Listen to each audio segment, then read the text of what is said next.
السلام علیکم۔ پاکستان میں پارلیمنٹ کے جو ایوان ہے سینٹ، اس کے الیکشن ہر 3 سال کے بعد ہوتے ہیں، اور ان 3 سالوں کے بعد half the membership of the senate اس کے الیکشن ہوتے ہیں، یعنی آدھے ممبر 3 سال بعد منتخب ہوتے ہیں، اور پھر اگلے 3 سال کے بعد بقیہ آدھے لوگ منتخب ہوتے ہیں، اور سینٹ کے ممبرز کی جو ڈیوریشن ہے، ان کی جو ٹرم ہے وہ 6 سال ہوتی ہے۔ تو اس دفعہ سینٹ کے مدت تو 11 مارچ کو ختم ہو رہی تھی 2024 کو، لیکن چونکہ قومی اسمبلی اور صوبائی اسمبلی کے انتخابات مکمل نہیں ہوئے تھے، ان کا سسٹم اور سیکوینس مکمل نہیں ہوا تھا جنہوں نے ووٹ دینے ہوتے ہیں سینٹ کے الیکشن میں، تو اس لیے اس دفعہ 11 مارچ سے پہلے انتخابات کرانے کی بجائے یہ اپریل کی 2 تاریخ کو الیکشن ہوئے۔ عموماً سینٹ کے انتخابات میں جو تنازع کھڑا ہوتا ہے وہ یہ ہے کہ سینٹ کے انتخابات میں صوبائی اسمبلی کے ممبرز نے یا قومی اسمبلی کے ممبرز نے کچھ ایسے لوگوں کو ووٹ دے دیے جو ان کی پارٹی کے نامنیز نہیں تھے، اور اس پہ پھر یہ سوال اٹھتا تھا کہ یہ جو لوگ ہیں انہوں نے پیسے لے کے ووٹ دیے ہیں یا اپنی پارٹی کے ساتھ بے وفائی کی ہے، اس قسم کے تنازعات کھڑے ہوتے تھے۔ لیکن 2 اپریل 2024 کو ہونے والے انتخابات میں خوش قسمتی سے پیسے کی لین دین کے بارے میں تو کوئی تنازع ابھی تک رپورٹ نہیں ہوا۔ یہ نہیں کہا جا رہا کہ کسی ممبر نے پیسے لے کے ایسے شخص کو ووٹ دیے جسے اس کی پارٹی نے نامنیٹ نہیں کیا تھا۔ لیکن ایک اور اہم تنازع کھڑا ہوا ہے، وہ ہے قانونی اور آئینی تنازع، اور وہ تنازع یہ ہے کہ چونکہ خیبر پختونخوا کی اسمبلی میں جو ریزروڈ سیٹس پہ خواتین اور نان مسلمز کے ریپرزنٹیٹیوز کو 25 کے قریب انہوں نے حلف نہیں اٹھایا تھا، تو ان کی عدم موجودگی میں الیکشن کمیشن نے کہا کہ ہم خیبر پختونخوا میں الیکشن نہیں کر سکتے۔ باقی تمام اسمبلیوں میں، 3 صوبائی اسمبلیوں میں اور قومی اسمبلی میں،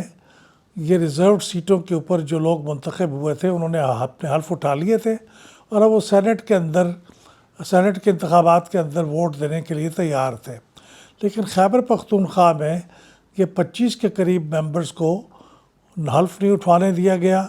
اور نتیجتاً وہ اس پوزیشن میں نہیں تھے کہ سینٹ میں الیکشن میں حصہ لے سکتے، اس میں ووٹ دے سکتے۔ چنانچہ الیکشن کمیشن نے یہ پہلے ہی کہہ دیا تھا کہ اگر یہ حلف نہیں اٹھائیں گے تو ہم پھر وہاں پہ الیکشن نہیں کروائیں گے، اور ایسے ہی ہوا کہ جب 2 تاریخ کو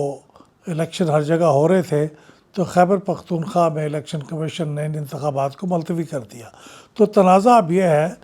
کہ پی ٹی آئی جس کی اکثریت ہے خیبر پختونخوا اسمبلی کے اندر، ان کی حکومت ہے، اگرچہ وہ پی ٹی آئی اپنا نام استعمال نہیں کر سکتی، اور وہاں پہ سنی اتحاد کونسل کے نام سے ان کے ممبرز ہیں یا انڈیپینڈنٹ ہیں۔ تو ان کا کہنا یہ ہے کہ یہ بالکل غلط بات ہے کہ یہاں انتخابات نہیں ہو سکے، اور چونکہ ہمیں نشستوں سے محروم کر دیا گیا تھا، اور یہ نشستیں اصل میں تو ملنی چاہیے تھیں پی ٹی آئی کو یا سنی اتحاد کونسل کو، لیکن الیکشن کمیشن کے فیصلے کے مطابق اب یہ نشستیں باقی سیاسی پارٹیوں میں بانٹ دی گئی ہیں، تو ہم یہاں ان کا حلف نہیں ہونے دیں گے اور ان کو سینٹ کے الیکشن میں ووٹ بھی نہیں دینے دیں گے۔ تو یہ ہے تنازع۔ اب الیکشن کمیشن کے فیصلے کے بعد اس کو چیلنج کیا پشاور ہائی کورٹ کے اندر پی ٹی آئی نے، اور پشاور ہائی کورٹ کے اندر ایک 5 رکنی بینچ بنا جو کہ ایک بڑا بینچ ہے، اور اس بینچ نے پھر سماعت کے بعد اس پہ فیصلہ کیا کہ واقعی پی ٹی آئی کو یہ سلیکٹڈ سیٹیں جو ریزرو سیٹیں ہیں یہ نہیں مل سکتی۔ لہٰذا وہاں سے مایوس ہونے کے بعد پھر پی ٹی آئی نے ایک ریویو پٹیشن فائل کیا پشاور ہائی کورٹ پہ، جس کا بھی فیصلہ نہیں ہوا، بلکہ اس کے اوپر سماعت بھی نہیں ہوئی، کیونکہ وہ یہ کہتے ہیں، ہائی کورٹ یہ کہتا ہے کہ جب تک ہم اپنے پچھلے فیصلے کو تحریری طور پہ جاری نہ کر دیں، اس وقت تک یہاں پہ جو نظر ثانی کی اپیل ہے اس پہ سنوائی نہیں ہو سکتی۔ اب ان حالات میں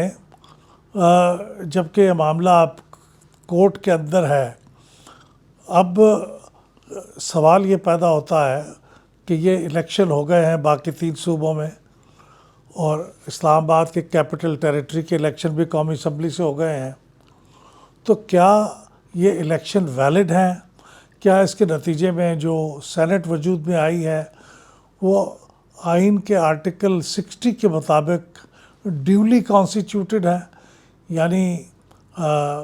واقعی صحیح طریقے سے وجود میں آئی ہے؟ اگر وہ صحیح طریقے سے وجود میں آئی ہے تو پھر تو پی ٹی آئی کا اعتراض یہ درست نہیں ہے کہ وہاں پہ چیئرمین اور ڈپٹی چیئرمین کا الیکشن نہیں ہو سکتا جب تک کہ خیبر پختونخوا کا الیکشن نہ ہو جائے، اور اگر وہ ڈیولی کانسٹیٹیوٹڈ نہیں ہے تو پھر ظاہر ہے کہ وہاں پہ چیئرمین اور ڈپٹی چیئرمین کا انتخاب بھی نہیں ہو سکتا، اور وہاں پہ باقی بزنس بھی سینٹ کے اندر نہیں ہو سکتا۔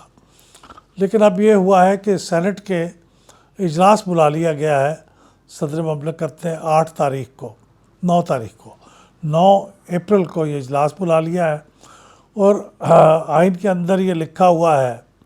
اسی آرٹیکل 60 کے اندر کہ اپنے پہلے اجلاس میں ہی سینٹ کے اور کوئی بزنس کنڈکٹ کرنے سے پہلے چیئرمین اور ڈپٹی چیئرمین کا انتخاب ہو جائے گا۔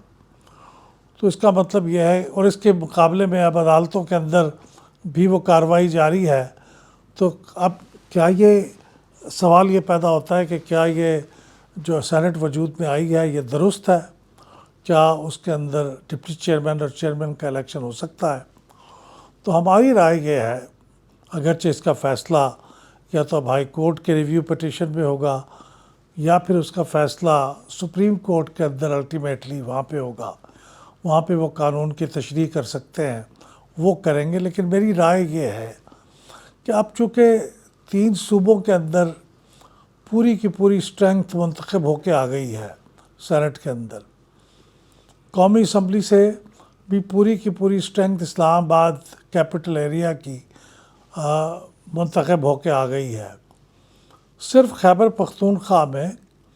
جو آدھی اسٹرینگتھ ہے وہ الیکٹ ہو کے نہیں آئی، یعنی 11 لوگ الیکٹ ہو کے نہیں آئے، جبکہ 12 لوگ پہلے سے پچھلے الیکشن کے وہ اس پہ موجود ہیں۔ یعنی ایسا نہیں ہے کہ خیبر پختونخوا کی نمائندگی ہی نہیں ہے سینٹ میں، نمائندگی تو ہے لیکن پوری نمائندگی نہیں ہے۔ تو ان حالات میں جبکہ باقی تمام صوبوں کی نمائندگی موجود ہے اور خیبر پختونخوا کی بھی آدھی نمائندگی موجود ہے اور کیپٹل کی بھی نمائندگی موجود ہے، تو سینٹ، اور اس وقت سینٹ سپریم کورٹ کی طرف سے یا ہائی کورٹ کی طرف سے کوئی اسٹے آرڈر بھی نہیں ہے، تو ان حالات میں تو میری دانست میں یہ ڈیولی کانسٹیٹیوٹڈ سینٹ ہے، اور اگر ڈیولی کانسٹیٹیوٹڈ ہے تو اس کے اندر چیئرمین اور ڈپٹی چیئرمین کے الیکشن بھی ہو سکتے ہیں۔ تو یہ 9 تاریخ کو جب یہ سینٹ کا اجلاس ہوگا تو اس کے مطابق یہ انتخاب ہو جائے گا، اور انتخاب کے بعد پھر باقی بزنس جو ایز یوزول ہے وہ چلے گا۔ تو یہ بنیادی طور پہ آج کی اس گفتگو کا مقصد تھا کہ اس تنازع کے بارے میں ہم اپنی رائے آپ تک پہنچا دیں۔ بہت شکریہ۔ یہ تمام اور ان جیسے کئی ایشوز پر اگر آپ انالیسس دیکھنا چاہتے ہیں تو پھر پلڈاٹ یوٹیوب چینل کو سبسکرائب کیجئے، بیل کے بٹن کو دبائیے تاکہ آپ ہماری ہر نئی ویڈیو ریلیز ہوتے ہی دیکھ سکیں۔